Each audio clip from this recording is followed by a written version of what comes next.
And we are live. Hi, everyone, and welcome to day three, the product day of Cloudflare Week. In this session, we will meet Mark and Malavika, who are going to talk about building privacy first web analytics and threat intelligence at Cloudflare. I'm Joanna, I'm part of the Landing.Jobs team, and I will be your host for today. As we wait for everyone to join, I hope you are all well seated, well rested, and ready for the next hour. Let us know in the chat if everything is working fine for you. For those of you who don't know yet, Cloudflare is on a mission to help build a better internet. Cloudflare protects and accelerates any internet application online without adding hardware, installing software, or changing a line of code. Internet properties powered by Cloudflare have all traffic routed through its intelligent global network, which gets smarter with each new site added. As a result, they see significant improvement in performance and a decrease in spam and other attacks. Today we have here with us Mark Lamick, Director of Product at Cloudflare in Lisbon, where the team solves some of the internet's biggest problems. Mark is also a proud father, coffee lover, and shameless early adopter of overpriced electronic gadgets. I love this curiosity about you, Mark. Today, Mark will talk about building privacy-first web analytics.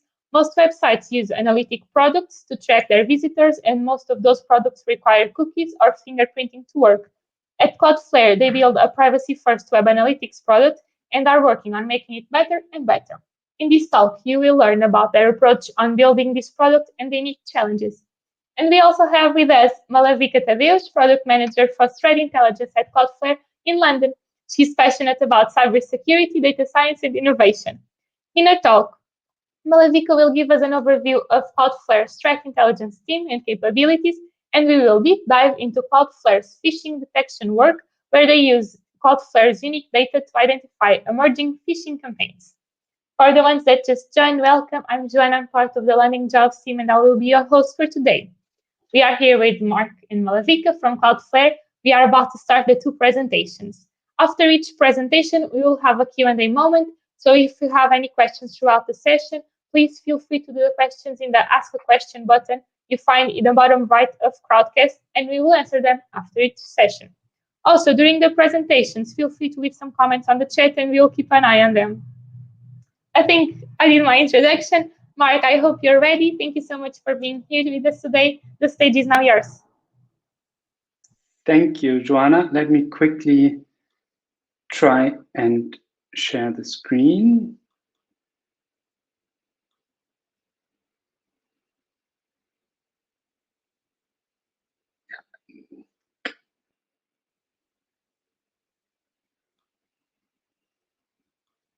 We had a bit of an inception of your screen, but don't worry. Yeah. I saw that one. That was like, this is the new, does the microphone work from Yes. proper, and is the beamer connected? But now it actually seems to work. Yeah, thank you everyone for joining. And yeah, I'm Mark. I'm happy to introduce you a bit into Cloudflare. And I'd like to talk about a product that we've just very recently launched. What I'd like to do is first give you a bit of an overview about the product and talk a bit about how what it's doing and why it is special. And then I'd love to talk a bit about like how we're building products and how I do think we are building products pretty fast. And yeah, I'm going into that. I'm going a bit into my journey at Cloudflare and before that. And then, yeah, I'm happy to answer like any questions coming up. Yeah, so web analytics.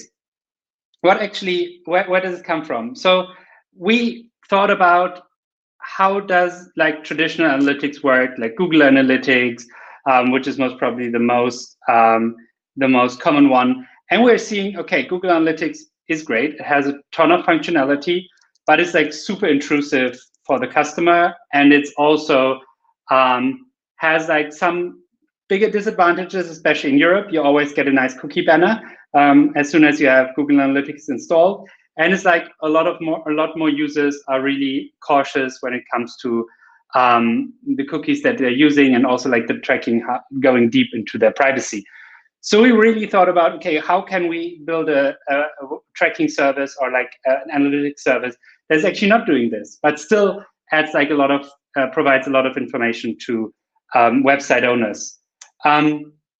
So in the end, it's really about how can we track visits and other data about the website without tracking actually the users themselves. So you see, we have like kind of the visits numbers grayed out here, but you could see like how many visits you have. You could see how they're growing or over the course of the day. So how does it actually work? Well, what Cloudflare does, we give the website owners a JavaScript snippet. It's just a few lines of code. They install it on their web page. And this snippet doesn't track any data of the user, doesn't track anything from your computer. The only thing it does once the website is opened, it kind of sends the information about that, like you have opened, that the user has opened your website, and how long actually the different interactions took. So that's the second big advantage. We're also tracking like the user stats and the performance of the websites with it. So you're seeing the data. You can go back up to 7 or 30 days. You can add like several pages to it, so you can track like all the pages you're having. And I think one of the most important feature that we have in there is that we actually didn't only build it for users that use Cloudflare, but it's actually available for everyone, and it's a free product, so you can just use it. The good thing is about like the JavaScript snippet, it works on every website, so you can just integrate it and you can use it even if you're not using other Cloudflare services. We kind of, one thing that our users really love is the Web Vitals, where we are able to show how fast your website actually is. And this is like, the good thing is the data comes directly from the browsers of the users. So it's kind of something where you get like really in-depth information about what is fast, what is slow. I think we're actually pretty happy with how Radar is working. So yeah, most of it is green, but you also can see already like a lot of things that are not working. Well, this is a really cool product, and we've built a lot. I think one of the most interesting things about it is how we build it and how fast we build it. So the idea of this product came up somewhere in summer 2020. And it really started with voicing the idea, doing the research. So we looked into who are the competitors, who are, what do actually users want, how can we, what is kind of our idea, what are like the goals that we want to achieve, but also like what are the boundaries that we want to set ourselves. So one boundary was pretty clear, that we don't want to introduce cookies, we don't want to use fingerprinting, we want to use a functionality that doesn't intrude the user of the website. The team was set up. So actually the team only consists of a part-time product manager and 2 engineers. So it was really a small but super fast team that was then set up to build this product. The next step was in September 2020, the announcement of the product. So some of you may know the Cloudflare blog. Actually, if you want to know anything about Cloudflare, the blog is an amazing space to get to know all of our products, everything that's that has been released, but also everything that happened in the Cloudflare sphere. When the product was announced, the MVP was defined, and we started to already, like as soon as we had like new features, to try them out internally and track like some of our own sites. So I think the Cloudflare blog was something that was the first website that was actually tracked in web analytics. And then it only took like 2 more months until we rolled out for everyone. So the first, we first allowed 500 beta users onto the platform, and we saw that it was actually working well. And now there are way over thousands of users that are using the web analytics software. I think one of the main things why it was so fast was we built an MVP, and a lot of the things were not there yet. So like the core web vitals were not integrated in web analytics. When we launched the MVP, you could only add like 1 page for like a Cloudflare account. So if you had like several websites, you could only add 1 for each Cloudflare account. We were not able to track some of the websites that use technologies that create single page apps. So like Angular, for example. We knew that. We knew that we kind of build a product that not like everyone could use, but we build a product that thousands of users could use. So we still decided, yeah, let's go live as soon as possible and bring it out to users, get feedback, learn from how the product works when we released it. And that was a really great decision. And the team did a really great job to release it that early. We got a lot of great feedback from the users. And then we also learned pretty fast what was missing. I think a lot of things that I just mentioned were actually missing. And yeah, then the next step really was about, okay, how can we deliver them? And it only took like 2 more months. And we are like very happy that by like the beginning of March, end of February, we have actually launched most of the features that we saw, okay, that were really missing after we got the MVP live. And all of that still like only with like 2 engineers. So I think it's really, you can really see that it's not about the size of a team. It's really about like defining a great product. It's really about going fast to have like the full backup to really build something great. And this is something we did with Web Analytics. Is the product finished? For sure not. There's still a lot of features missing, and there's like, since we went live already like a few months ago, we now got a lot of feedback what actually users are missing, and we know what we need to do to kind of take the next biggest steps, like things that we don't have in our analytics product for now is something like events. So we are not able to track, for example, if someone comes from a newsletter, we're not able to track if someone clicks on a button. This is kind of pretty easy to do. So you can introduce events where you then send another call to the via the beacon. But this is something that we are going to work on over the next weeks and months to come. So I think this is a pretty good example for a new product that is launched in Cloudflare, from just an idea to forming the team to going live for thousands of users just in a few months. And then after that, we can really decide, and this is now the point where we are also on the web analytics side, to, okay, how do we now form and need to build the team up to kind of build a long-term great product out of that. I'm really happy about the progress that we made on a lot of products, and this is just one of the examples. I think I'm really happy that Malavika in a few minutes will go into a totally different product within Cloudflare. I think for me, coming from, as I've spent over 10 years in e-commerce and e-commerce marketplaces, so I come very much from the consumer-facing side, where actually like an analytics solution was my day-to-day product I used as a product manager. So if you work for an e-commerce, well, then the first thing you open on a day-to-day basis is your Google Analytics or your other tracking solution to actually see how you're doing and how your website is performing. And just coming from that and seeing, okay, that you can now build something like that, and that I'm now actually building products that I would use as a product manager, that's kind of a really interesting thing, and also a nice change of scenery and a nice change of perspective. Overall, I would say that we have a lot of great ideas in Cloudflare, and we're just building the team here in Lisbon. So I'm in the Cloudflare Lisbon team now for 11 months. We are kind of hiring a really nice team here. We're having some really talented engineers that you most probably saw over the last days. And yeah, I'm really happy to continue to build great products here. And I'm even more happy to hand over to Malavika to talk about her products. Thank you so much for your talk, Mark. Since we don't have any questions here in the Ask a Question, audience, please feel free to do any questions here in the Ask a Question button, okay? Malavika, we'll go to you, and then in the end, we'll do all the questions, okay? Perfect. Thank you so much. Thank you so much. Oh, 1 second. There's a bit of an echo. Try again. Yes, there's a bit of an echo. Oh, sorry.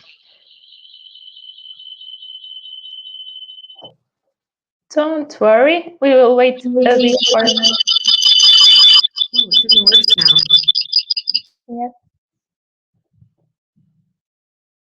Can you try to connect again your, yeah. Is this? No.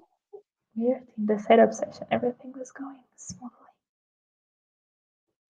Can you just see in your computer if the sound is okay and if the mic is okay? Is this better?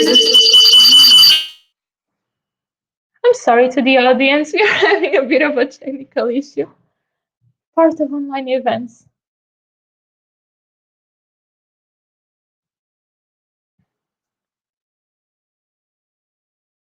Yeah, Carl, we are having. Is this better? Having, I think it is. I think this is better. Excellent. Okay. Sorry about a bit of an echo. slight maybe, echo. A bit.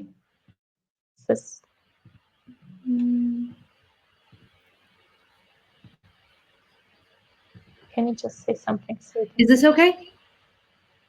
I think we can work with that. Okay. Sorry If the about audience that. is having a lot of trouble, let us know and we'll try to solve it. Okay. Okay. I assume that's better now. Just let me know in the chat too if there's anything that is still causing an echo. I've turned my sound actually on the receiving end off. But sorry about that. So I am Malavika. I am a product manager in Cloudflare for our threat intelligence product within a suite of products called Cloudflare for Teams, which is focused on our kind of a corporate strategy, corporate security. And so what Cloudflare historically has been in the business of being a content delivery network and in web application security.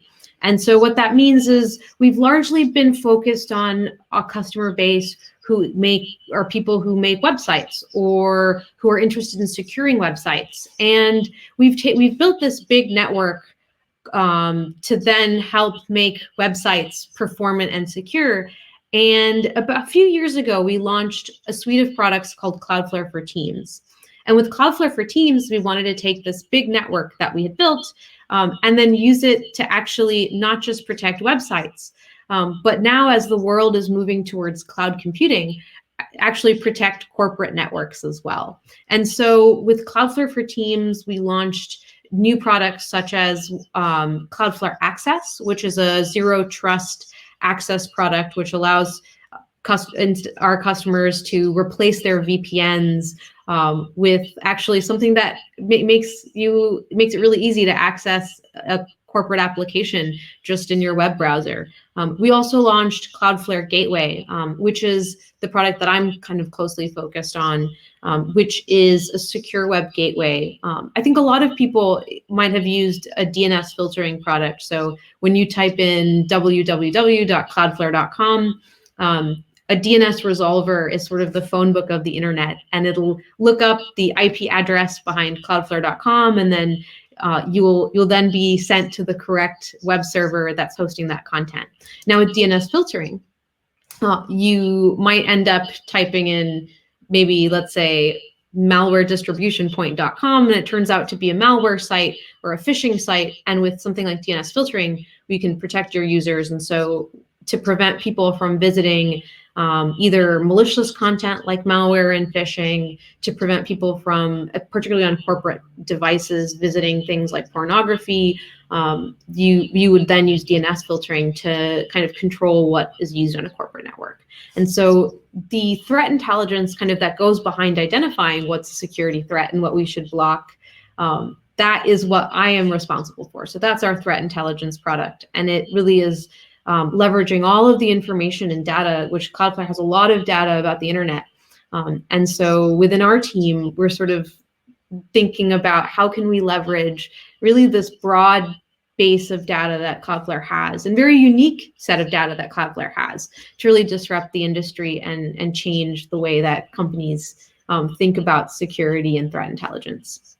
But before I go into kind of a little bit more about what my team does, I thought I'd take a little bit of time to talk about myself and my background. So I've been at Cloudflare, actually joined Cloudflare 3.5 years ago, and I've been at Cloudflare for 2.5 years full time, almost 3 years actually, full-time. And I joined Cloudflare out of my MBA. I did an MBA at London Business School, and I'm American, but I've been in London since, I guess, maybe 6 years now. And so I went to business school. I had originally started my career on Wall Street. I was working in New York in sort of a quant finance role in sort of sales and trading at Goldman Sachs, where I was thinking about kind of structuring exotic financial derivatives. And I loved data science. I loved kind of being at the center of technology and big data and thinking about interesting kind of challenges with that. And so that's really what I did when I was working at Goldman, was thinking about kind of questions around how to use finance data. But I didn't really enjoy the finance industry. I really wanted to do something where I could use sort of my love of data and technology, but maybe be in the tech industry. And my old role was also one that was customer facing, and so I went to business school with the intention of moving into being a product manager, or maybe working in, I think, something related closely to product. And so I then went to business school and at London Business School, and stumbled upon an internship at Cloudflare, actually for a different team. It was the strategy and M&A team at Cloudflare. And so I actually, I ended up doing the internship during my MBA on that team, and then was part of that team through last May. So in last May, I moved over into the product team. But in that role, I was actually working with our exec leadership team and doing research around where the future of technology would be, and making recommendations around what we should possibly invest in. So doing research on areas like the future of IoT security, or thinking about the future of compute and how we should invest in the kind of edge computing space, and also thinking about what kinds of startups we might want to acquire or partner with. And I really, while I loved my job, I really loved actually thinking about product, and I wanted to be closer to really building the future of Cloudflare, as opposed to recommending where we should invest in to be the future of Cloudflare. And so I moved to the product team in what was really a completely new product, threat intelligence team, whose mandate was to pretty much think about, again, what's the sort of future of Cloudflare with data, and how can we use the data that Cloudflare has to protect our customers in what's a new customer segment. And so kind of now moving back to talk about, I'll just pause there. I know that we're going to have time for questions later, but if anyone has any questions too. Okay, cool. So maybe a little bit more about my team now, and I'll talk a little bit about some of the work we're doing around phishing detection. But one of the things that, so kind of through Cloudflare and what on our business that we do today, we actually have a lot of data from something called our DNS resolver called 1.1.1.1. And so anyone can use this DNS resolver. We actually have about the visibility into internet traffic from that as a tier 1 ISP. And so that's, as I said earlier, when someone types in cloudflare.com and you want to look up the IP address, this is the technology that sits behind that. And so when people use our DNS resolver, it's a privacy-focused DNS resolver. So we don't ever log the IP addresses of the individuals who are making those DNS requests. But we do see a large amount of traffic. It allows us to know what are the most popular websites that people are visiting. And we also see a lot of, if we see a phishing attack, we can actually easily see that someone's created a domain called Cloudflare, but F is, the L in Cloudflare is replaced with a 1, and so it's actually a typo. Maybe it's Cloudflare misspelled.com. And so we can actually catch things like that as well from this big data set of seeing kind of a large amount of the world's internet traffic.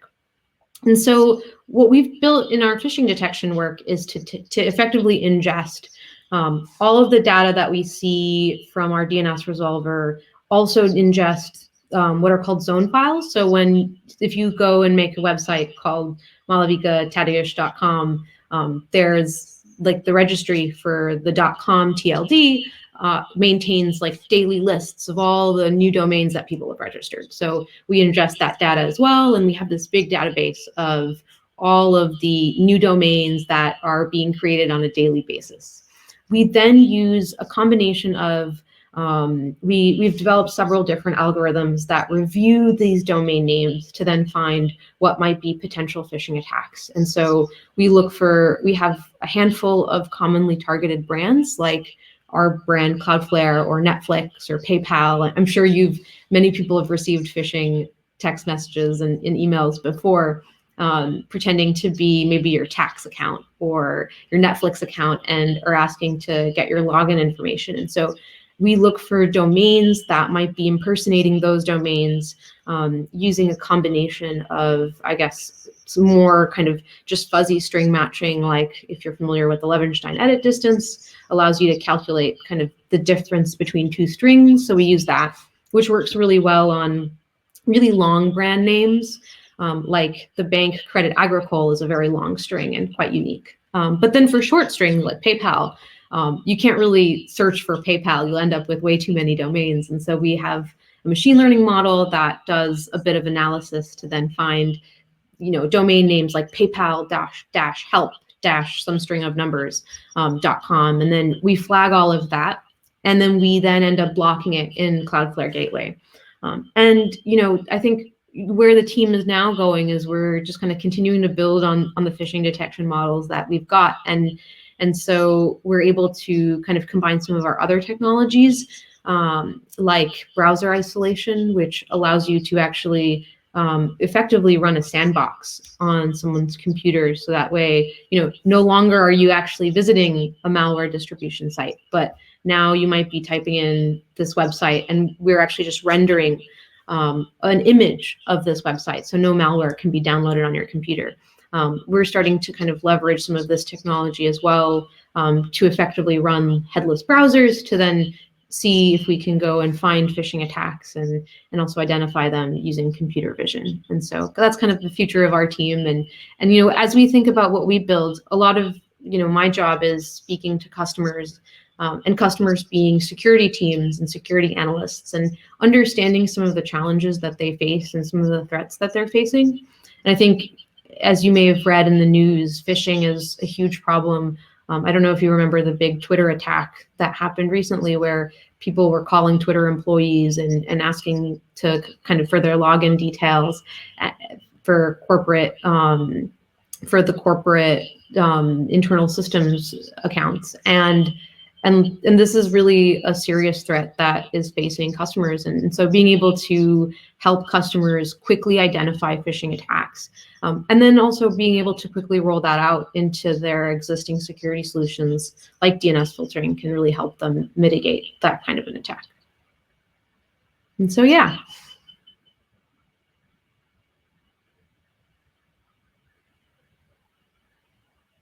Are you finished, Malavika? Yeah, I guess that's kind of my presentation. We can take any questions, or maybe we can move back to Mark. Thanks so much. Thank you so much for also your explanation. It was really interesting to understand. I was actually here having some questions myself for both of you, not only you, Malavika, but also Mark. Mark, if you want to join us here on the screen, perfect. Now, yeah, all back here. And actually, a question arose when you talked that you had your degree in finance, you were working in the finance area, and then you wanted to combine your passion for data and for technology, and you did your MBA. What advice would you give to someone that wants to become a product manager? Do you think that it's like a correct path that you should follow? Sorry about this audio issue. I think one of the great things about being a product manager is it's really a generalist position. I think this is true with many things when you're taking kind of moving from a job to a job. I think that it's really about finding the skills in your previous career that are relevant for whatever it is that you want to do. You might not have held the title product manager before, but there are many other kinds of roles and my old role being one of them, where you're speaking with customers and getting requirements around what it is that they want to solve their problems. You might be managing the development of software, which I did as well in my old role. And even if my title wasn't product manager, a lot of those skills translate. And I think the same is true for anyone who might not be in a product management role right now, but is interested in moving to that. I think if you have experience in project management, in software development, and like working alongside software development projects, or just a passion and have kind of demonstrate excellence in your role, I think you should still apply. I encourage you to. And I think also there's an opportunity to leverage things like business school and master's programs and or even kind of some of the different kind of like courses as well. And maybe Mark, you've historically had a long career in product management, so I think you might have some interesting things to add on that. Sure, I do think, yeah, one of the most important things about building products is being passionate about products. And I think this is something that for like every product manager, regardless in what area, if it's like a B2B product or a B2C product, needs to really have this passion for building great products and really has a passion for building products that actually customers want and that customers enjoy using and that customers love. And I think I've worked with product managers from very, very different backgrounds. I do think there's a lot of really good product managers with a technical background. I think there's equally many product managers who have a business background. But I've also worked with amazing product managers who have studied philosophy or kind of arts. I think it's not about like necessarily what you've had in university, but it's still a love for technology and a love for great products. And I think if you have that, then looking into product management career is definitely worth. Yes, that is going to be my next question to you. Is that you think it's mandatory to have any programming skills to be a product manager? I'm not sure if you. Well, I do think being able to on a very basic level to build some kind of software is really, really helpful because it helps you to understand it. I do have a technical degree and I always was a really, really bad engineer. That's why I'm not an engineer, but more like a product manager. So I do think you could be a reasonably good product manager without being a really good software engineer. But it really is important to understand how software works, especially if you're building like very technical products, like for example here in Cloudflare. Okay, thank you so much. We have here a question. How do you protect yourself from external companies that you work with? This because on today's news, there was a hack on a company that Cloudflare works with, Verkada. I'm not sure if I'm saying correctly the name or if I'm giving you any news because this was today's news. Yeah, I guess there's again, referring to the Cloudflare blog, there's a great blog post from our CTO that he just posted today exactly about this incident. It's very detailed. It includes even like the URLs that they opened on our cameras. In short, what Malavika just explained, what we have in Cloudflare for Teams, but also like in Cloudflare itself is a zero trust solution. So we don't trust any device in our network. We just don't trust any device that's not authenticated. So that this is like clear for all our internal networks. So in the end, a camera in our network isn't trusted as well as like any other person who just connects to our Wi-Fi in our offices. So like those people don't have access to anything else than, well, the camera data, which of course is not great, but still we don't, there's like no risk of accessing like our internal networks. But I'm happy I'll post the link to the blog post in a second. But yeah, I really encourage anyone who has a question to read the blog post because that's, yeah, well, Malavika was 1 second faster. Okay. Malavika, I don't know if you want to add something to Mark's answer. Oh, no, sorry about that. No, I thought Mark's answer was great. I apologize. It was like I kind of erased to posting it. But I think as Mark highlighted, actually one of the things too, I think that is sort of unique about things like this as well is like when you work in the technology industry, I think the future of threat intelligence and or rather future of the security industry is so many devices can very easily be compromised. And I kind of talked about how I previously did research around IoT security. And I think if you've been following the news, kind of at the end of last year, there was the big SolarWinds attack, and then Microsoft got hacked. And I think the reality is that, and this is also, again, kind of where we think the future of technology with Cloudflare is going. I think that like parts of your corporate network will get compromised. It's inevitable. There's really sophisticated attackers out there. I think the way that we think at Cloudflare that the future, the way that the security industry is going is that we will accept that parts of your network will be compromised, but isolate things in your network. So that way you don't just, once you have access to something on the network, you have access to everything on the network, but rather create these kind of bifurcations in the network. And so maybe you compromise something and you get some data, but we can minimize the impact to us. And we use all of our security products on Cloudflare. And I think that's sort of a fun thing too about dog fooding, like making sure that we're able to, and this is also really great as a product manager because I can go to our security team and be like, tell me everything you want us to build. We have like kind of front row access to the customers. We don't have to like entice them by fill out a survey or, like, please give us user feedback.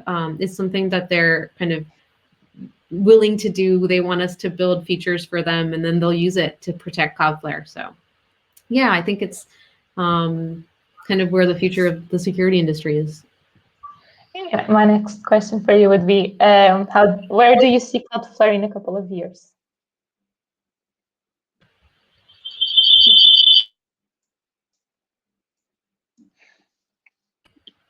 Well, yeah, we are already used to the audio problem. do you want to start, Mahavika, or should I? I can start. I really think the future of Cloudflare is going to be with data. And I think this is actually a huge part of the teams that Mark and I are part of, and like the teams that Mark are building. I think what we've built today is a really big network. I think we kind of started with, I would say, building the future of our corporate network and getting the infrastructure together. And now we've got a lot of infrastructure. And now we see a lot of the world's internet traffic. And I think kind of where we're moving today is about actually, there's a term that analysts use called not that people are too familiar with the kind of security industry analysts speak, but a term called SASE, which means all of these separate security network solutions are kind of converging on a single platform. So, whether it's like, all of these different security products that might have been 10 or 20 different companies that you were using to secure your company becomes one company, and that's Cloudflare. And I think that's kind of where we are today, and sort of the focus of the next kind of 2-3 years is building that out. And I think once we build that out, the next big thing is going to be how, now that kind of we have all of our customers' data in a good way, like we're protecting their privacy, but in a way that like everything is in a single platform. How can we then use all of that to really make sure that our customers have a really performant, really reliable, really secure corporate network? Yeah, I think additionally to this, I'll don't have anything to add on the security part, but I do think one other area where Cloudflare is doing a lot is super interesting also, like in the future, which is cloud computing, which we are doing with Cloudflare Workers. I think a lot of, so we've launched Cloudflare Pages just a few weeks ago, which in the end enables everyone to just deploy software on the edge. And it's something that is super simple. It's something that you don't need to be very deep into server technology to do that. You can just upload it on GitHub and it will automatically be deployed. And it kind of really changes how to create a really fast performant website that will run anywhere in the world by just a few clicks. And I think coming from there and like playing that even further, this will very much change how software is going to be built in the next years to come. What do you think is the most exciting part of working at Cloudflare, besides being on the edge?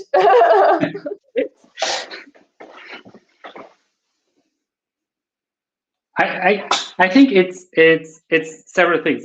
Like one thing that I just mentioned in my presentation, I think Cloudflare is not a small company. It's not a startup anymore, but we're still able to build products in a similar pace that startups are.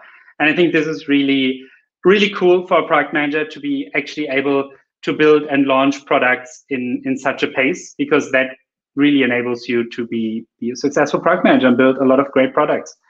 And this is something which is kind of unique for a company in that size. I think for me, the thing I really love is how international Cloudflare is. That's actually one of my favorite things. I love that we have the office in Lisbon. And it's actually, not just the satellite office, but an R&D center that we're really investing in. Our London office was very similar. We have a handful of offices across Europe. We have a very large office in Singapore, and we've also got an office in Australia, like several offices in the United States. And like, I feel like, and it's, again, not just sales offices. You really get to work with teams that are truly global. And I think especially when you have, and I think Cloudflare has from the very early days been a global product, and our customers are very global. And I really love that about like our company culture as well. I think to be able to work with people all across the world, while at times can be difficult, just being remote and like you're truly remote and on different time zones, but it can be, I think it's one of my favorite things, being able to learn from colleagues around the world. Out of curiosity, how do you mitigate these of having two remote teams, and how do you try to keep everyone together and with the same culture? I think actually because so John Graham Cumming, who's our CTO, who is in the Lisbon office now, he's been in the London office from a very early day, and he's also our CTO, so he's a very senior executive. And I think that has helped us actually very early on develop a culture of empathy for having distributed employees. And so he has always been a really big spokesperson of like, people in the US block off the beginning of your workday for people in Europe, and like, what does it mean to work asynchronously, and to encourage a culture that is, I think, conducive to being able to, it's not just like yes, the US I'm very American to think the world revolves around the US, but I think that having that kind of ingrained in our company culture at a very senior level is really helpful for that.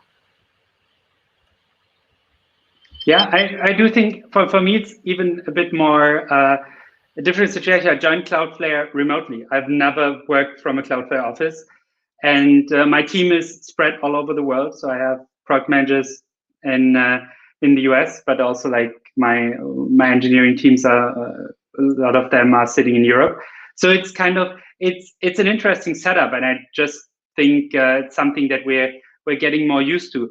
Nevertheless, I wouldn't say that I just want to work online anymore, like fully distributed for like ever, because I actually do think there's benefits in meeting people and talking to people in real life. And I think with all benefits that it has to work with people all over the world, I think for me personally, having a good mix between like meeting people, getting to know them in person, just not only via a screen, but also having the flexibility to bring teams together all over the world without the issue of everyone need to travel, with everyone having to need to travel somewhere. Mark, can you share with us how was your onboarding experience? Because in the previous days, we also had speakers that joined remotely, and they were very happy about their onboarding experience. And I would also like to share with the audience today, how was onboarding remotely at Cloudflare? Yeah, well, to be honest, like I joined Cloudflare in April 2020. So I was kind of, I think, the first or the second onboarding group that did a remote onboarding. So I don't think it's super representative. I think the team did everything to make the onboarding as feeling as natural as it could be. But like before the pandemic, everyone in Cloudflare went to San Francisco for their onboarding. So from everyone being in the main office to everyone being remote, it was a big change. The team did a lot of effort, and I think with many people that started more recently, they did have a really, really great onboarding experience. And I think we still have the onboarding classes together, so you still meet people from all over the world that join the Cloudflare team. So there's a lot of nice chats and getting to knows there. So yeah, it does definitely has some advantages to be able to onboard people quickly all over the world in like the same onboarding groups. Yeah, in April last year, we were still naive of, this will go away in a month or two. By the beginning of summer, everything is done. So companies were still adjusting to a remote reality. But now you already have a full onboarding experience, totally remote. Really nice. I don't know if our audience has any other questions. Our audience is being really shy today. It's fine. Maybe they are just looking for positions at Cloudflare for product managers because they love your stories. I personally love hearing your career paths and what you do at Cloudflare. So if we don't have any further questions, I will tell our audience that they are free to connect with you on LinkedIn and ask you some questions over there. And I will thank you, Mark, and to Malazika for being here with us today. And also our audience, it was a pleasure. Yeah, I think that's it. Cloudflare is currently recruiting, not only for product management positions, but also for engineering, security. So if you want to know more about the jobs, you can always check them in Landing.Jobs. You also have a button here, open positions at Cloudflare. You can go directly there. Thank you so much, and I hope to see you in the next event. Thank you so much. Bye.